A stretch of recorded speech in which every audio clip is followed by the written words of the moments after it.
Tingnan mo, gumagalaw ang trisiklo. Sanay na sina Joe Herrera at kanyang kasama sa mga nakakakilabot na lugar. Nagsaliksik na sila sa mga abandonadong gusali, mga lugar na may ulat ng kababalaghan, at mga lugar na hindi pinapasok ng karamihan ng tao kapag gabi na. Noong Nobyembre 10, pumasok sila sa isang gusali na nagdulot ng pagdududa sa kanilang mga karanasan. Mula sa malayo, sa pagitan ng mga libingan, may madilim at nakakatakot na anyong nagmamasid sa amin noong gabing iyon. Isang lumang imprentahan sa Guadalajara ang lokasyon. Matagal nang sarado, ngunit binabantayan pa rin ng mga gwardiya. Ikinukwento niya ang mga tinig ng bata sa bakanting pasilyo at isang parang madring gumagala sa ikatlong palapag. Pumasok si Joe na may dalang maraming kamera, umaasang madokumento ang anumang makita sa loob. Mabilis niyang sinabi na parang masama ang pakiramdam sa loob ng gusali. Nakakalito at parang nakakulong sa laberinto. Pero sa isang bahagi lang sira na ang ibang ilaw. Oh. Halos patay na rin. Bigla naming narinig ang kakaibang tunog sa loob. Uy, may mga boses. May naririnig na boses at sigaw. Dito to.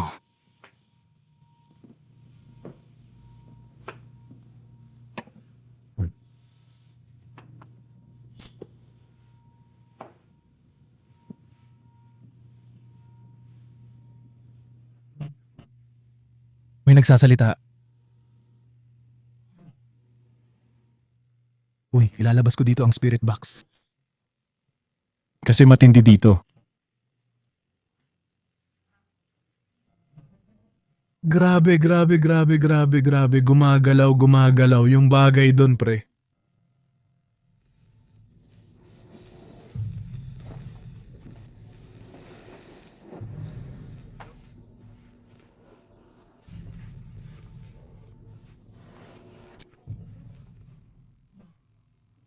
Habang papasok sila sa loob ng gusali, nakarating sila sa ikatlong palapag, ang parehong palapag na konektado sa pagpapakita ng madre na yon. Pagpasok nila sa pasilyo, biglang bumigat ang hangin, tahimik at tensyonado, tapos may gumalaw. Sa kisame yun, nasa taas, pare. Tingnan mo, basag-basag na. Nakita mo ba? Pero galing ba yun sa isang heater, pre? Paano ka namin matutulungan? Tingnan mo, gumagalaw siya, pre. Nakita mo, pre. Yung tricycle nakita mo. Oo. Gumalaw siya, Huwag kang epal.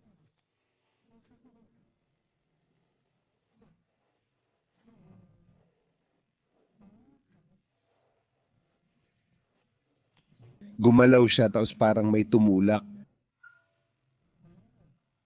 Na-videohan mo ba yun, pre? Ako, oo. Oo, na-videohan ko. Parang hinagis lang nila tapos tumakbo, pre. Ang liit nun, grabe. Narinig nilang may tumapak kaya agad silang pumunta ron, pre. Isang maliit na trisiklo ang gumulong mag-isa. Pinadyak na umiikot ang pedal na parang may nakasakay bago tumagilid.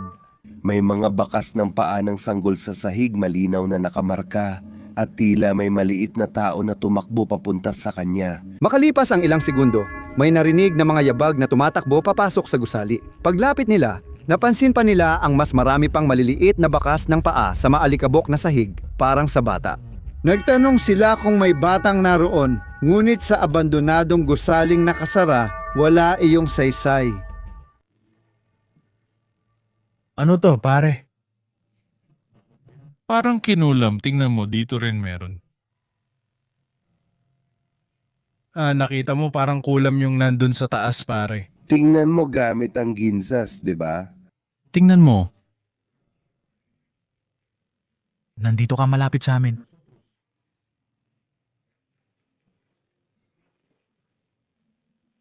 Malapit ka sa amin.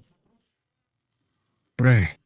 Sinundan nila ang mga bakas sa kalapit na kwarto at doon nila natuklasan ang mga eksenang nagbago sa investigasyon. Mga simbolo at palatandaan ng ritual na aktibidad. Simula noon, naging mas maingat sila sa kilos. Uy, pre. Malapit ka sa amin, namatay ang spirit box, pre. patuloy pa rin naririnig. Uy,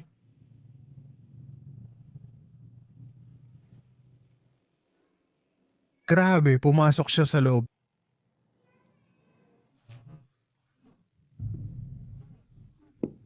Pare, narinig mo ba yon?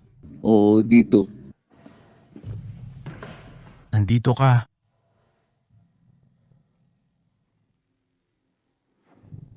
Nandito ka ba? At tingnan mo ang mga hagdan. Oy, ang ina. ano yon? Oo, nandito siya pare, nandito siya. Nandito ka ba? Hindi, pare. Anak ng... Ah. Tingnan mo balahibo ko paano sila tumayo pare. Patawad sa kalokohang to pare.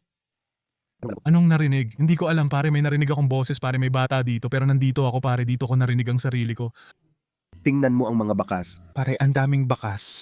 Tingnan mo may mga kamay dito. Grabe naman. Tingnan mo Joe, may mga kamay. Mga kamay ng sanggol. Di ba pare? Halika bata, tingnan mo ang mga daliri. Oh, nandito ka, tol. Nandito ka, di ba? Anong gusto mo? Habang nagpapatuloy sila, lalong tumahimik ang gusali. Pero nakarinig sila ng mga batang nagtatawanan at nagbubulungan. Sa malayo, inilarawan ni Joe na naramdaman niyang may presensya ng isang mas matanda na malapit lang, isang bagay na nagmamasid habang sila ay gumagalaw. Ingat ka, pare. Tingnan mo. Doon naiwan ang truck ng mga nanghihimasok at ito ang nakita sa camera ni Danny.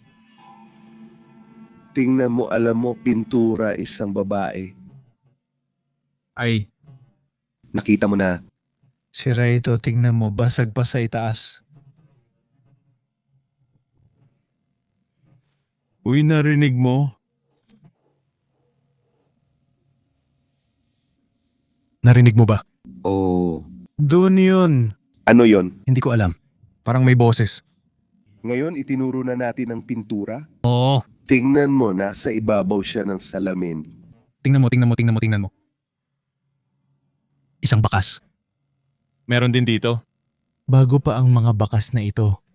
Oh, tingnan ninyo at ang maliit na kamay. Ikumpara ninyo sa laki ng kamay ko. Tingnan nyo ang laki ng bakas parang sa bata. Kita nyo ba? Tingnan nyo kamay ko at yung mga sumisingit. Ang laki ng kamay ko at ang laki ng bakas na yan ay parang bakas ng bata. Nakita mo na ba, Danny? Oh, tingnan mo. Tingnan mo, maliit na kamay yan at bago pa kaya dapat mag-ingat tayo. Baka may kung ano dito. Nandito ito kaya may simbolismo. Bakit kaya? Ito ay salamin, mga portal ang salamin. Tingnan mo ito, makikita mo ang camera ko at kung ano ang nasa taas. Yan. Habang gamit ang wide-angle camera, napansin ni Joe ang nakakabahalang painting na nasa ibabaw ng salamin. Pareho silang maraming gasgas. Ang mga marka ay tila mula sa gumapang na bagay na nag-iwan ng bakas dito. Naniniwala ang marami na ang salamin ay maaaring maging portal ng mga nilalang. Hindi aksidente ang kinalalagyan nito. Ramdam mong sinadya talaga iyon. Uy, May tao malapit sa atin.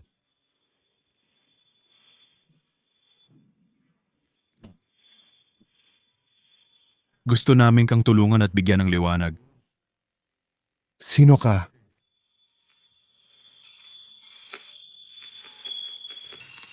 Ang aking mga reflection. Gusto mo ba kaming tulungan ka? Isa ka bang madre? Maya-maya, habang nire-review nila ang mga larawan mula sa mga itaas na palapag, napansin ni Joe ang isang bagay na hindi nila nakita noong aktwal na oras.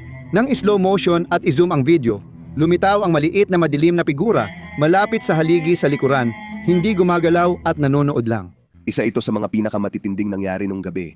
Iniwan naming nakarecord ang mga kamera namin sa puntong ito habang inaayos pa namin ang mga ito. Makikita sa likod ko na may lumalabas mula sa haligi na nasa likuran mismo. Merong sumisilip, parang may sumisilip, umaakyat at bumababa sa loob lang ng ilang segundo at biglang nawawala. Sa totoo lang, ang nakakatakot ay hindi namin napansin na sobrang lapit na pala nito. Pagkatapos, may isa pang clip na nagpakita ng mas malinaw pa.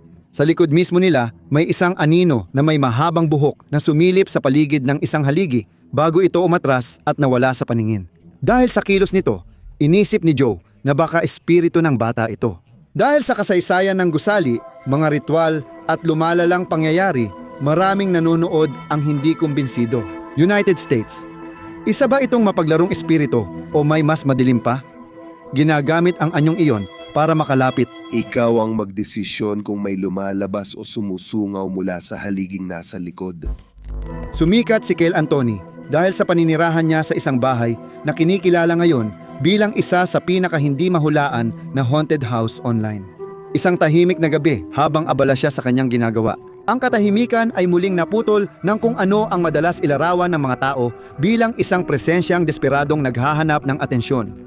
Imbes na matakot, hindi pinansin ni Cale ang nangyayari at lumayo habang pinagmamasdan ito.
Ang tunay na gumambala sa mga nanonood ay hindi lang ang nangyari, kundi ang tila hindi pinansin ni Cale ng buo.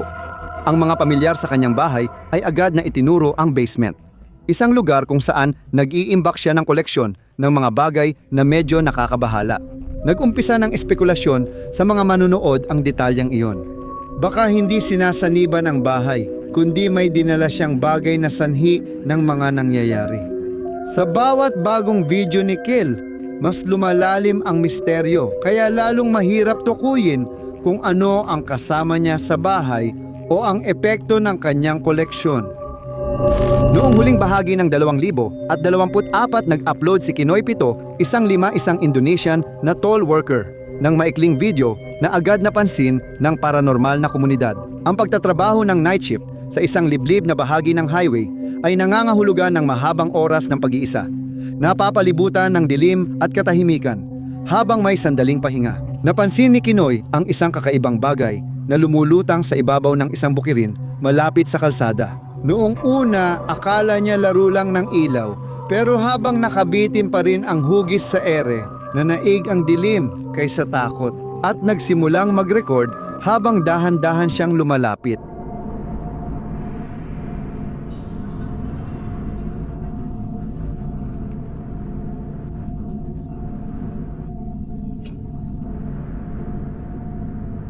Makikita sa mga kuha ang malabong figurang lumulutang sa damuhan. Hindi klaro ang hugis pero ramdam ang presensya nito. Tumigil si Kinoy, tila napansin niyang may kakaiba siyang nakita. Nang ibahagi ang video, agad nagduda ang mga nanood. May naniniwalang ang figura ay parang mga nilalang sa alamat ng Indonesia. Mga espiritu raw ay nagpapakita gabi-gabi sa liblib at tahimik na nagmamasid sa mga taong lumalayo. Kalaunan ay naghahayag si Kinoy. Sigurado siyang hindi ito tao dahil sa paglutang at mulat pero hindi gumagalaw. Naniwala siya na hindi ito parte ng ating mundo dahil sa nakita niya. Noong Disyembre 8, isang tindero sa Indonesia ang nakarecord ng bagay na di pa rin maipaliwanag hanggang ngayon. Palagi siyang nagre-record ng video ng kristal at salamin para i-post ang produkto. Ngayong gabi, habang naghahanda siya ng salamin para sa video, may hindi inaasahang nangyari sa kanyang recording. Makinig ka.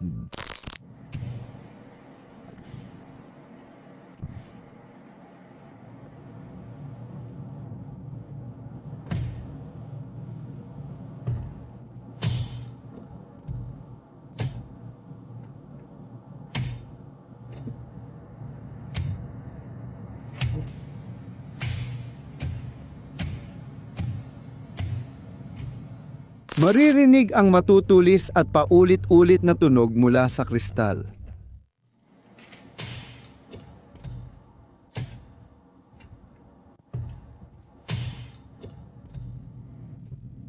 Pero habang maingay pa rin, may mas kakaiba.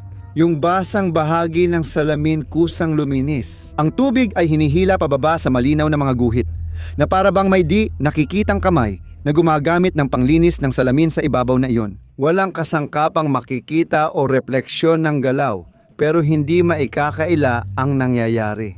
Sinabi ng lalaki na madalas na niyang naririnig ang mga katok mula sa malayo, pero tuwing sisilip siya, wala siyang nakikita. Ibinunyag din niya na binili niya ang salamin sa isang tindahan ng kawanggawa sa murang halaga. Sabi ng nagbenta, parang desperado siyang ilayo ang salamin noon. Hindi niya pinansin ang mga babala, pero matapos ang insidente, ibinenta niya ang salamin at ayon sa kanya, nawala na ang mga pagkatok. Isa lang ba itong kakaibang pagkakataon na may kinalaman sa isang lumang piraso ng salamin o ang pagtapon sa salamin ang tuluyang nagpatigil sa kung anuman ang sumusunod sa kanya? Nakuha ng babae sa video ang isa sa pinaka-nakakabahalang pinaniniwala niyang nangyayari sa kanilang bahay. Dati na niyang naikwento ang mga nakakabahalang karanasan, gaya ng makita ang 6 na buwang anak na babae na nakaupo sa labas ng kwarto at nagtatawa. Imposibleng makarating doon ang sanggol mag-isa, ngunit nakita niyang kumakaway at mahina ring bumabati ng hello ang kanyang anak sa mga bakanting sulok. Nahahalata ang takot niya sa ilang parte ng bahay kahit walang malinaw na dahilan. Isang hapon, habang nagkukulay siya ng buhok at nagre-record, hindi niya napansing may iba siyang nakuha sa kamera. Panoorin mong mabuti.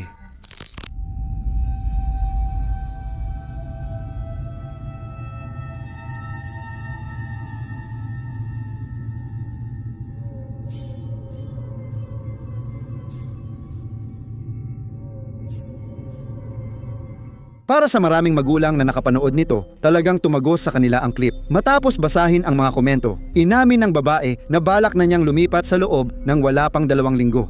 Nakakabahala tumira sa bahay na may misteryosong pangyayari, lalo na kung may sanggol.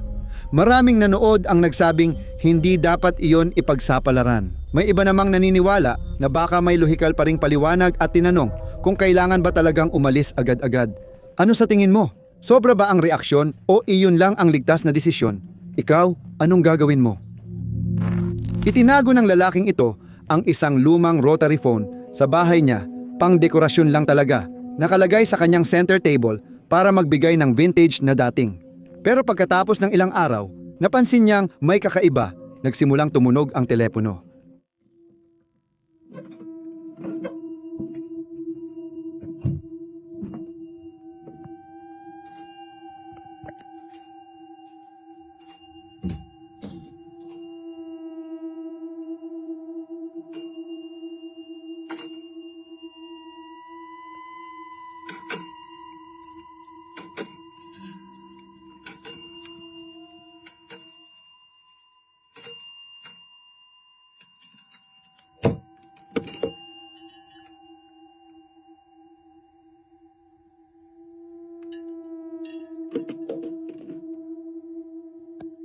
Ang problema, walang linya ng telepono, walang kuryente at puro katahimikan lang ang naririnig niya kapag sinasagot niya ito. Ayaw niyang malagay sa alanganin kaya dinala niya ang telepono sa kubol, binaklas at iniwan ang balangkas. Umaasang titigil na ito. Spoiler alert, hindi ganoon ang nangyari. Ang multong telepono ay tumutunog kahit walang kuryente.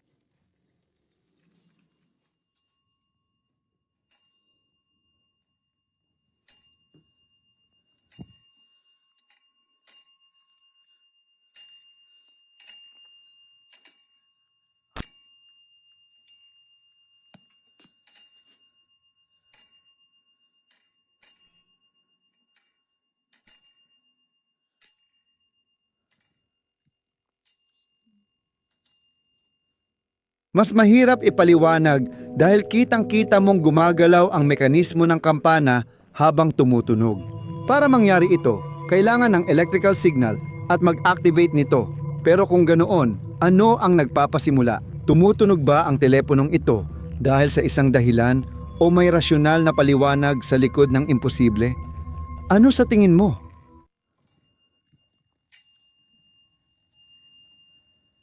Ikalabinlima ng Oktubre, 2025. Si Ethan, isang lalaki, ay bagong lipat sa isang bahay sa liblib na lugar mahigit isang buwan na ang nakalipas. Isang araw, may pusang gala sa labas ng kanyang pintuan kaya nag-video siya habang naglalaro rito. Hindi niya sinasadya, pero may mas nakakatakot na naitala. Panoorin mong mabuti. Ay, grabe. So may pusang gala dito sa labas, tama? Hindi, tingnan mo muna. Ang cute nito at tinitingnan ako pataas para makita ang kalokohang to. Anong kalokohan to? Pupunta ako para tingnan. Nakikita nyo ba? Nakita nyo ba yung kalokohan na yon bigla na lang nawala?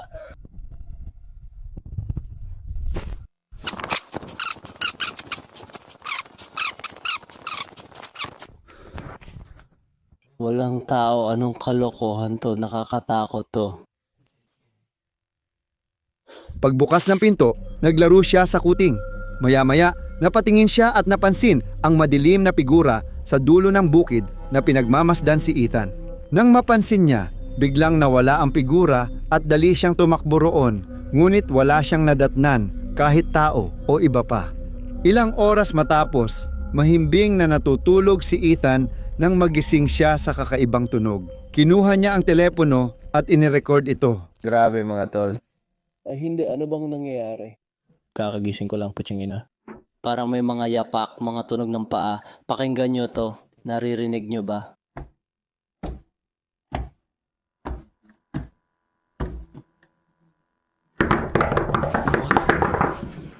Ano yun, aso? Sandali lang.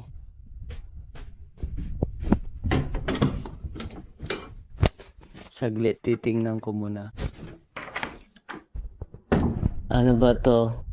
Walang tao dito, walang tao dito. Ano ba ito? Kailangan kong tawagin si nanay.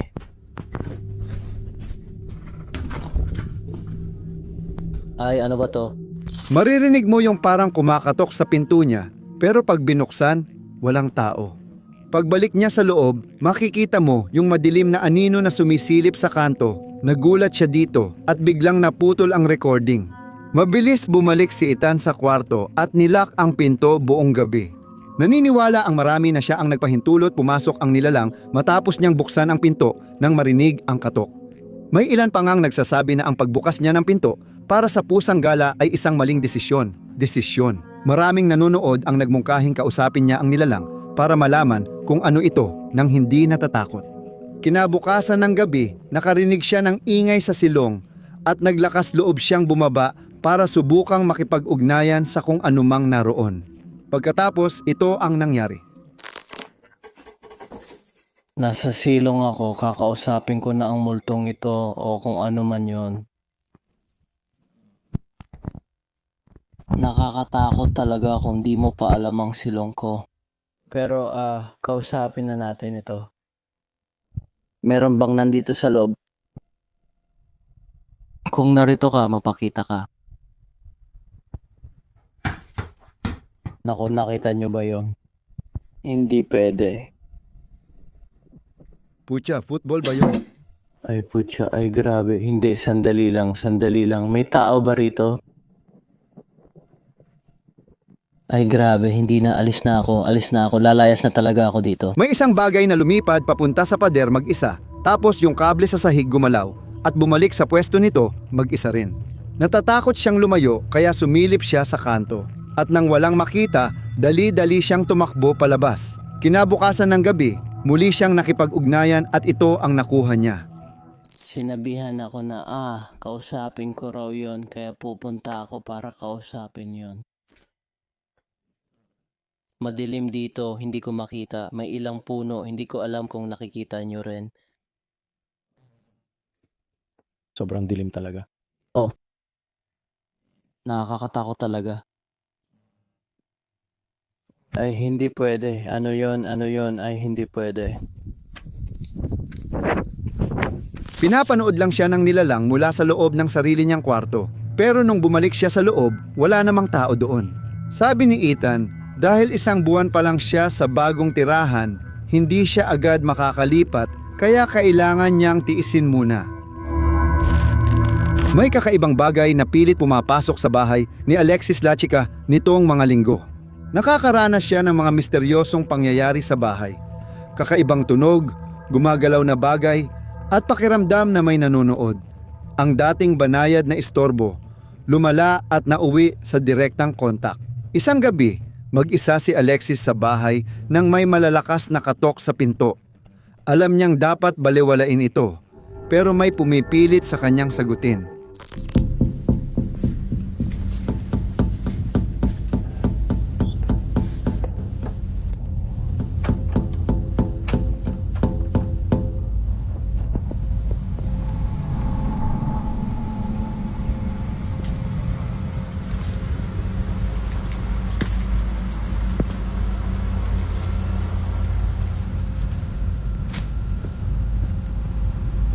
Binuksan niya ang pinto pero walang tao sa porch at tahimik ang kalsada. Ang malakas na kumatok ay tuluyang naglaho. Nabahala siya sa nangyari, pero inisip na biro lang iyon hanggang sa maulit ito makalipas ang ilang araw.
Muling umalingaw-ngaw ang parehong katok sa kanyang pinto. Muli, agad na tumakbo si Alexis para sumagot, pero wala na namang tao.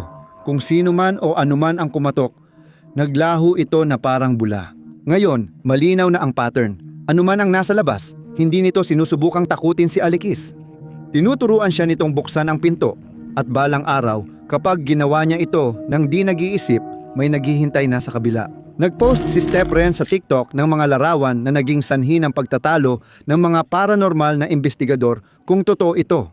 Isang babae at kaibigan niya ay namimili ng agahan sa lokal na palengke. Nag-record ang isa ng mabilis na video ng umaga nila. Walang kakaiba noon, pero nang tingnan nila ang mga larawan kinagabihan, may nakita silang bagay na gumulo sa kanilang isipan tungkol sa paligid nila. Tingnan ninyong lahat ito. Gusto ko lang na tingnan ninyong lahat ito. Sa mga larawan, maririnig ang isang mahinang boses na bumubulong. Huwag mong saktan ang sarili mo. Huwag mong saktan ang sarili mo. Huwag mong saktan ang sarili mo. Walang ni isang babae ang nakarinig noon. Mas nakakabahala, mag-isa lang ang mga babae sa parte ng palengke nang may magsalita ng ganoon. Umiiral ito sa frequency na di naririnig ng tao, pero malinaw na itala ng makabagong recording technology. Narito ang tanong na laging tinatanong ng mga manonood sa komento. Sinusubukan ba ng nilalang na ito na bigyan siya ng babala tungkol sa isang bagay na malapit nang mangyari o tinatakot siya tungkol sa kung ano ang balak nitong gawin sa kanya? Sabihin ang opinyon mo sa komento. Ika-20 ng Oktubre, 2025. Si Jess, isang babae, ay nakaranas ng nakakatakot na pangyayari matapos lumipat sa bagong bahay noong Agosto. Sa una, normal ang lahat. Bagamat ipinaliwanag niya na 13 taon na ang nakalipas mula nang pumanaw ang kanyang matalik na kaibigan na si Derek, sinabi niya noon na susundan niya si Jess kahit patay na siya. Minsan, may kakaibang nangyayari at naiisip niyang si Derek iyon, pero hindi niya ito pinansin. Ilang sandali matapos siyang lumipat, nagpasya siyang dalhin ang abo ni Derek sa sarili niyang bahay at doon nagsimulang tumindi ang mga kakaibang pangyayari. Isang gabi, 3:00 ng madaling araw, Nagpapahinga siya sa kama gamit ang cellphone. Pagod matapos ang mahabang araw nang bigla niyang makita ito. Mary, ano ba yan? Ginagawa na naman niya. Mary, ginagawa na naman niya. Derek. Hoy, Derek, alam kong niloloko mo ako, dude. Derek.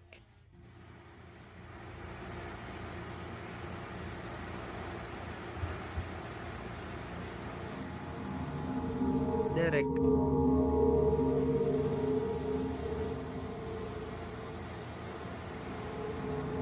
Kinakausap kita, lalaki. May madilim na aninong gumalaw sa likod ng pinto papuntang atik. Akala niya guni-guni lang, pero natakot siya dahil di siya sigurado. Nang tumigil ang anino, umakyat siya para ipakita sa tao ang itsura ng atik niya.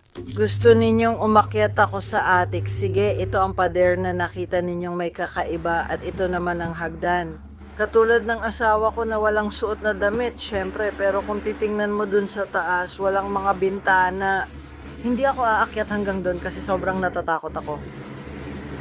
Walang mga bintana, may sofa, ilang salamin, isang upuan at ang mga damit niya. Pero wala talagang mga bintana dito sa itaas. Sige, ayos lang, alis na talaga ako dito kasi ang weird ng pakiramdam. Sabi ni Ella, walang bintana o bagay na pwedeng magpakita ng anino, salamin lang ang nandoon na nagre-reflect ng imahe sa hagdanan. Sa isang sandali, may makikita sa salamin na parang isang maputla at nakakatakot na mukha. Pagkatapos, bandang dulo ng video, may malabong anyo na mabilis gumalaw at agad nawala. May naniniwala na langaw lang iyon na dumaan sa ilaw at nagbato ng anino. Pero malabo dahil mukhang higit pa ito sa simpleng anino. Anumang mangyari, hindi nito maipapaliwanag ang mukha sa salamin.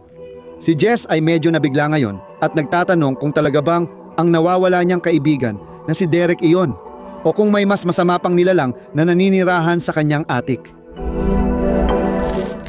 Ibinahagi ng user na si De Celestial ang clip na ito matapos makaranas ng isang bagay na hanggang ngayon ay hindi pa rin niya maipaliwanag. Habang mag-isa siya sa apartment, may napansin siyang gumalaw sa gilid ng mata at nang lumingon sa banyo, may nakita ulit siyang gumalaw. Litong-lito at nanginginig, kinuha niya ang telepono at nag-record. Hindi alam ang mangyayari. Naghahanda ako papasok sa trabaho nang may nakita akong nakakatakot sa banyo ko. Hindi ko alam kung ano yun, pero parang multo talaga. As in, sa tingin ko nakakita ako ng multo. Gusto ko nang umalis at lumabas ng bahay, sobra ang takot ko.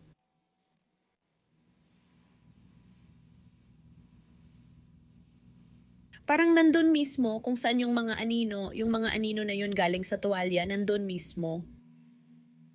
Pero may anino din doon kung nasaan ang iba pang mga anino. At parang tao ang itsura, parang multo, doon mismo. Ay, shit. Grabe, F. Habang tinutok niya ang kamera sa banyo, unti-unting lumitaw ang madilim na anino mula sa likod ng pinto na tila tinititigan siya. Siyempre, napasigaw siya. Nang lumitaw ang anino, sandali itong huminto at pagkatapos ay muling dumulas palayo sa paningin. Walang ibang tao sa bahay at sa likod ng pinto ay tuwalya lang ang naroon. Hindi malinaw kung ano ang naitala niya rito at kung may totoong tao roon. Tiyak matatakot ang makakakita. Mukha talagang parang multo doon mismo.